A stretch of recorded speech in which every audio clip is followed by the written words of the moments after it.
दोस्तों, क्या जब बेटी घर से भाग जाती है तो हम उसे ही दोषी समझना चाहिए? ये वीडियो अनकही कहानियों को उजागर करती है, जहां बेटियां अपने सपनों के लिए संघर्ष करती हैं, लेकिन समाज की कठोरता और दंडता उनकी पुकार को अनसुना कर देती है। क्या ये समस्या केवल उनके नाम पर बदनाम करने से शुरू होती है? इसे समझें और एक बेहतर समाज की दिशा में कदम बढ़ाएं।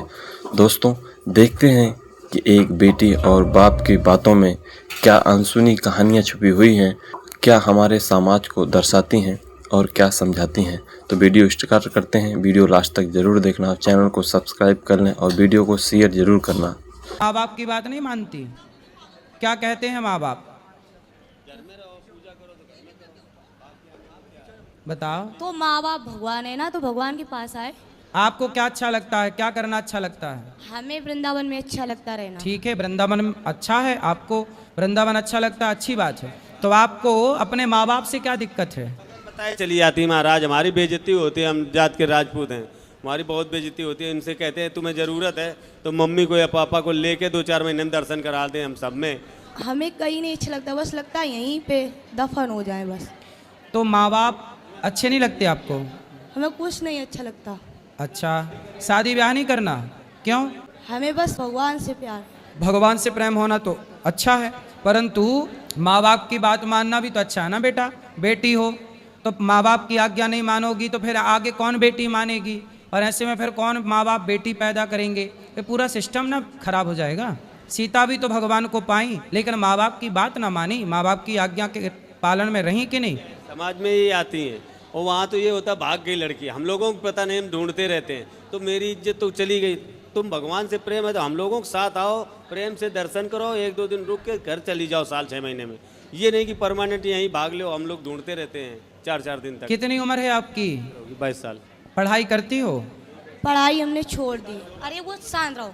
पढ़ाई इसलिए हमने छोड़ दी, एक पागल बाबा थे जानते हो, क्योंकि जब उनने सब कुछ छोड़ दिया भगवान के लिए तो पढ़ाई क्या जरूरत है। बेटा आप देखो, पढ़ाई की अर्जुन को भी भगवान कृष्ण ने गीता पढ़ाई कि नहीं? पढ़ाई जरूरी ना होती तो कृष्ण अर्जुन को गीता क्यों पढ़ाते? पढ़ाई जरूरी ना होती तो राम क्यों पढ़ते? वो बात सही, पर गुरुजी जो गोपी थी ना भगवान की, तो वो भी तो नहीं पढ़ना जानती थी। किसने बता दिया आपको? मैंने टीवी में देखा। टीवी पे तो कुछ भी बताते हैं। टीवी पे तो बताते हैं कि दाने दाने में केसर का दम।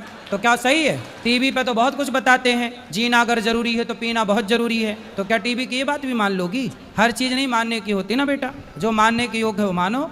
माँ बाप की इज्जत के साथ खिलवाड़ ना करो। तुम आया करो पर माँ बाप के साथ आया करो, अलग पर अकेले। हमने बोला था, बहुत दिन से हमने आपकी कथा सुनी थी, सुनते सुनते हमें पूरी याद होगी। सही है, पर माँ बाप के साथ आया करो बेटा, अलग से नहीं आना चाहिए ऐसे। कल को चलो आपको कोई रास्ते में पकड़ ले जाए, आपके साथ कुछ उल्टा सीधा घटना घट जाए, कौन जिम्मेदार होगा?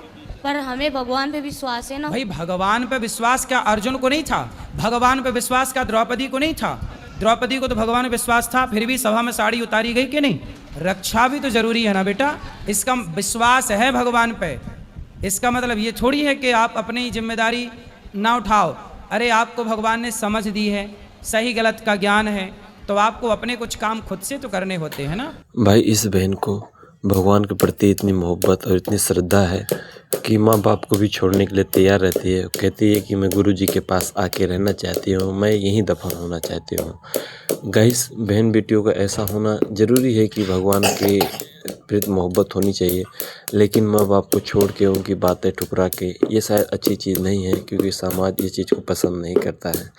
गाइस, आपका क्या कहना है हमें कमेंट बॉक्स में ज़रूर बताएं।